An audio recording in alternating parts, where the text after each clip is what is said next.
Well, which I guess leads me on one level to one of the other things which I wanted to talk about, which is, in a sense, the illusion of stability in social space, if there is one, if you're able to maintain the illusion of stability in social space. It's because the exciting thing that's going on is invisible. And what it is it's the growth of the net. It's the rise of the web, which hour by hour, day by day, is reaching around the planet deeper and deeper and deeper. The number of people getting email has doubled every 6 months for the last 5 years. It's doubled every 6 months. If this goes on at the current rate, every man, woman, and child on the planet will have email before the year 2000.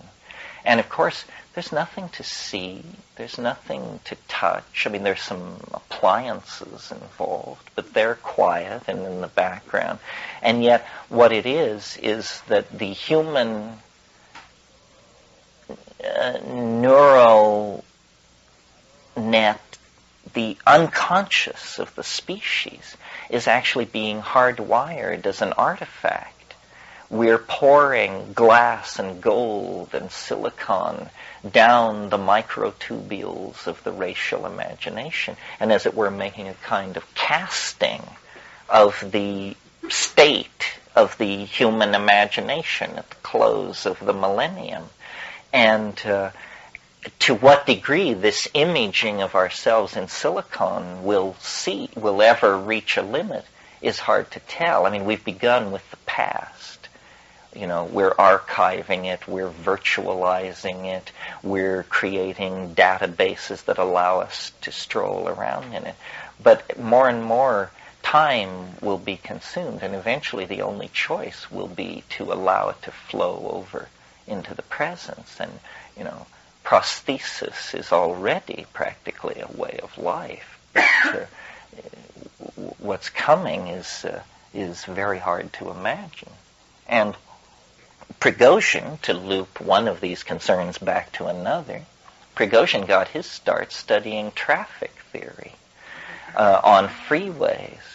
Well, it's now thought by the complexity people that when you get somewhere above 6 to the 9th entities operating in an environment of connectivity, that you get, and now we switch philosophers and vocabularies, what David Bohm called emergent properties, and what you and I would call anybody's guess. I mean, that's what an emergent property is. It means something utterly unexpected, something completely unexpected.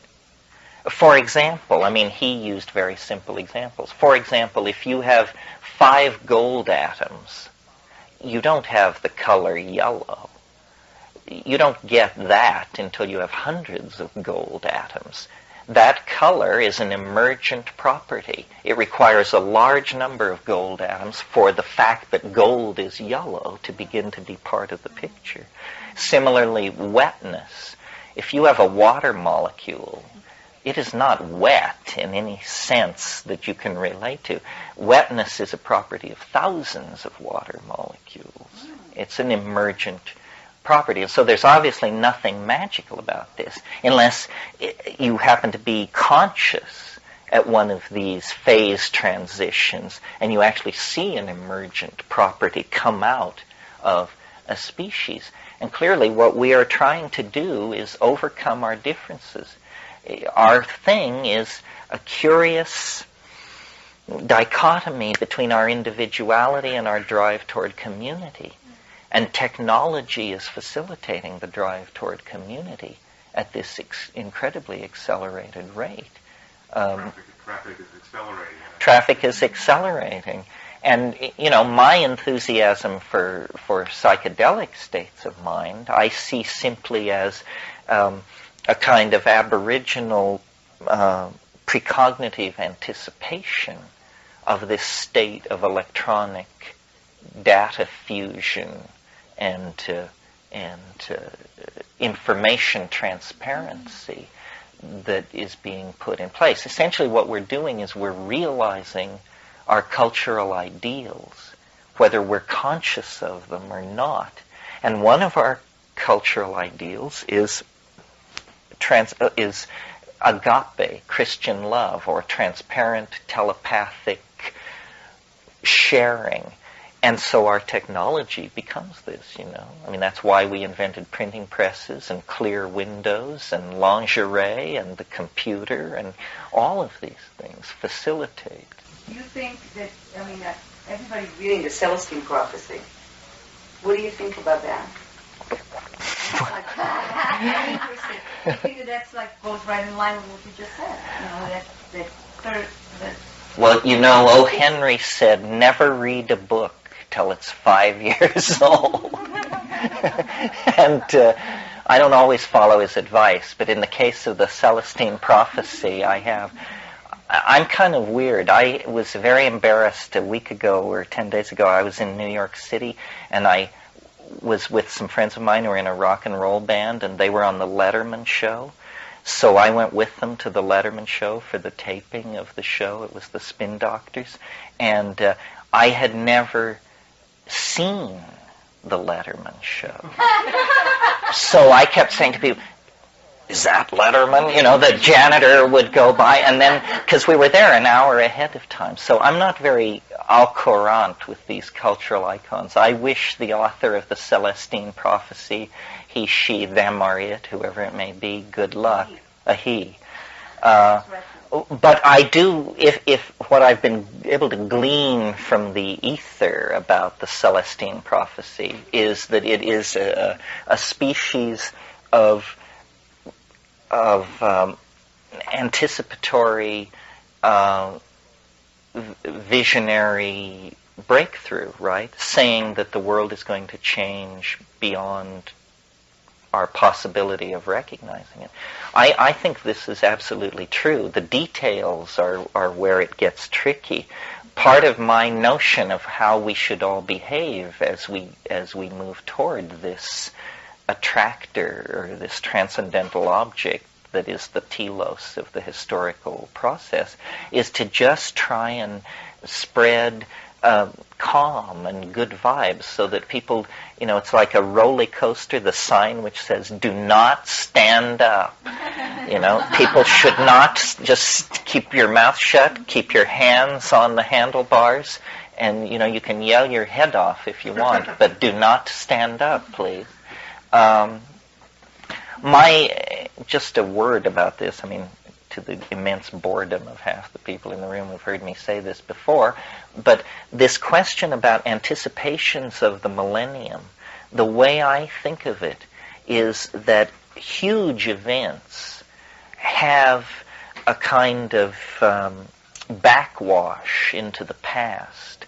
They are not cleanly divided from the time which precedes them, so that before they happen, you can almost feel the certitude of their arrival. And so this thing that lies ahead of us now, not very far in the historical continuum, is the grandmother of all of this kind of thing. And social theories, philosophers, psychedelic trips, visions had in the desert, all of these things will just organize themselves like iron filings around the presence of this object ahead of us in time. And so, in a sense, all of history is an anticipation of the end of history. And the closer you get to the end of history, the clearer the anticipations become. So, when you're 2,000 years from it, it's something about how God and man will be fused in one body, and a Messiah will take a chosen people into a land of milk and honey, and that's the best anybody could do. That's the clearest image anybody could get of what the deal was. So then circa 1948, you're up to, the Rigelians will come with enormous ships and advanced medical techniques and teach us how to clean up our earth and love one another and grow food from the sea and so forth and so on. Turns out, no, that isn't it either. And as we get closer, the amount of prophetistic speculation is just going to grow exponentially, because all the old systems of thought are failing. And all the old systems of thought are capable of doing is denying the obvious, which is that the earth is on the brink of the greatest change since the end of the Mesozoic, But people don't like to think about that, because all they can think about is, the possibility of personal extinction. Technology, religion, psychedelic drugs, archaeology that could at any moment spew something out of the ground that would completely scramble everybody's notion of what really did go on or something. And I'm not a face on Mars guy or some malarkey like that, let me make that clear. But still, you have to be open to the fact that something might come along. Well, what else do we want to say about that? Let me see if I covered my list. I think we were talking about the nets and the webs. This collectivity that is coming into being is coming into existence more rapidly than anyone can chart or clock or understand. I have a protocol that goes on in the middle of the night and searches databases all over the world for keywords of interest to me. And when I get up in the morning, these files are just stacked on the screen, ready to be gone through. And, it can be trivial, but it could be, a heresy, a Greek Orthodox heresy of interest to fully a dozen people on the planet. And, if the information is out there, the computer will eventually winnow and winnow and winnow, because it is so tireless and so deeply dedicated to my wishes. I mean, what else does it have to do? It doesn't know. What's the word? Well, the word I was thinking of is Mandaean, which is a religious cult that I'm interested in that's existed continuously for about 2,800 years. Mandaean. And they now are down to a few hundred people in the swamps of Iran and Iraq. And I wonder about the state of their community. I wonder how they came through the Gulf War. I wonder if they were able to preserve their very strict kosher laws and a bunch of other things. I mean, you may wonder, why do I care about this? I have a lot on my menu. It's just, Did you say kosher? well, they had, by kosher, I mean they had rules as a religious community that would be almost impossible to follow in the 20th century. For instance, one of their rules was that if your eye fell on a non-believer, if you were a Mandaean and your eye fell on a non-believer, then you had to have 6 days of purification. Well, since there are only a few hundred Mandaeans on this planet, it was tough to not occasionally encounter a non-believer, you can imagine. So then huge amounts of community time and energy were being taken up in these ritual ablutions and cleansings to try and make it okay. And I wonder how they fare under Saddam Hussein. Well, so then you go onto the net and program this word, and you discover that in Pennsylvania there's a committee of people who are concerned about the Mandaean community, and then in Germany there's some people who are preserving Mandaean liturgy, and at the University of Heidelberg there's a guy who can read the books, and it's just... You know, Tim Leary said a wonderful thing years and years ago. He said, find the others. Find the others. And the computer is the tool for finding the others. And it was never intended for folks like you and me. It's one of these things that fell off the military vehicle as it rumbled by, and we peasants pulled it out of the bushes and discovered what you could do with this thing. But you can find the others. There are hundreds and hundreds of conferences going on Usenet, and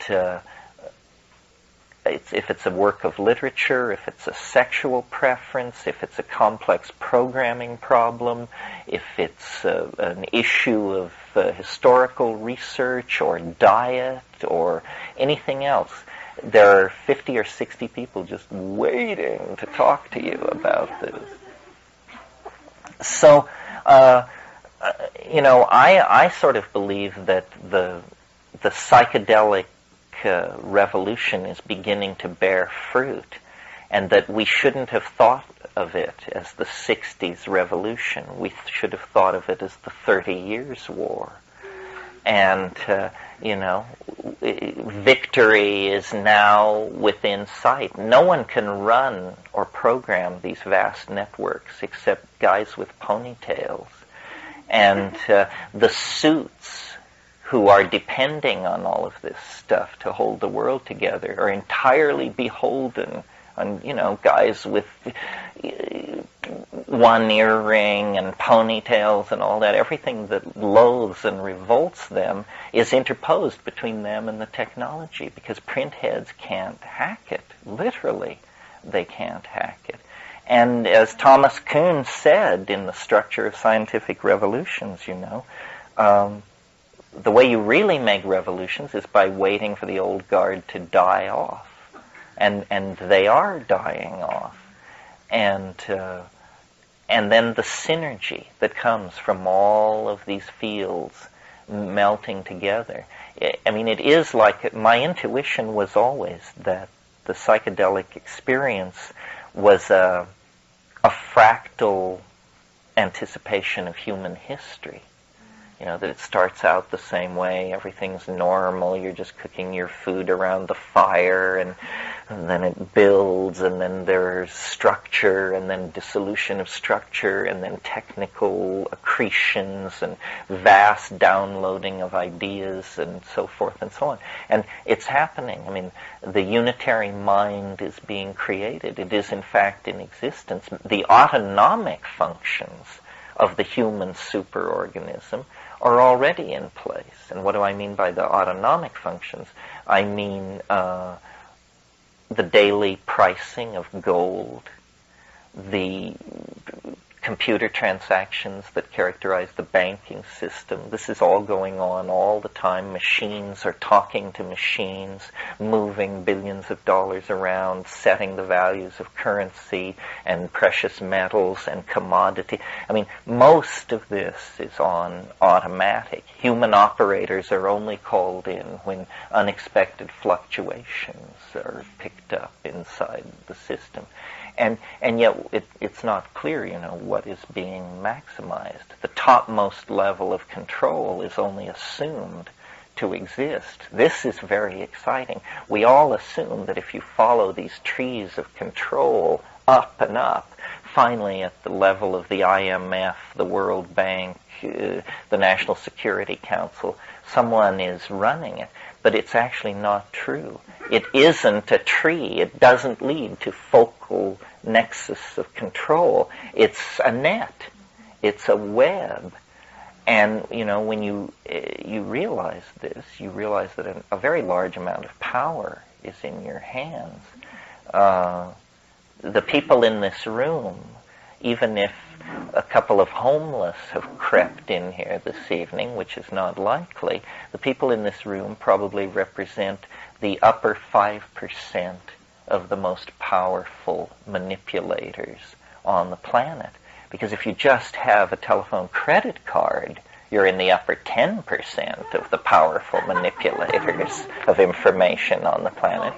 Yeah, a calling card. And if you own a power book and an email address, you are a member of the 20 million elite that is running the planet through the cybernet.